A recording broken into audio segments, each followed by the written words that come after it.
ಇವತ್ತು ನಮ್ಮ ಅಕ್ಕ ಪಿಜ್ಜಾ ಮಾಡ್ತಿದ್ದಾರೆ. ಪಿಜ್ಜಾಕ್ಕೆ ಏನೇನು ಥಿಂಗ್ಸ್ ತಂದಿದ್ದಾರೆ ನೋಡಿ.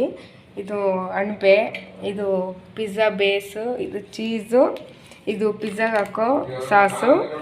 ಪಿಜ್ಜಾಗೆ ನೋಡಿ ಮಶ್ರೂಮ್ನ ನೀಟಾಗಿ ತೊಳ್ಕೊಂಡು ಚಿಕ್ಕದಾಗೆ ಕಟ್ ಮಾಡ್ತಿದ್ದಾರೆ.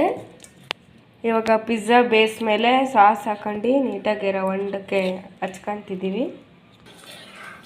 ಇವಾಗ ನೀಟಾಗಿ ಬೇಯೋಕ್ಕೋಸ್ಕರ ನಾವು ಚಾಕಲ್ಲಿ ಚೂರೇ ಚುಚ್ಕೊತಿದ್ದೀವಿ ಈ ಥರ. ಯಾಕಂದರೆ ಮ್ಯಾಗಿ ಸ್ಪೂನ್ ಸಿಕ್ಕಲಿಲ್ಲ. ಮ್ಯಾಗಿ ಸ್ಪೂನ್ ಸಿಕ್ಕಿದ್ರೆ ಮ್ಯಾಗಿ ಸ್ಪೂನಲ್ಲೇ ನೀವು ಚುಚ್ಕೋಬೋದು.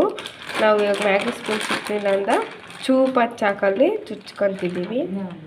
ಇವಾಗ ಅದ್ರ ಮೇಲೆ ಚೀಸ್ ಹಾಕ್ಕೊಬೇಕು.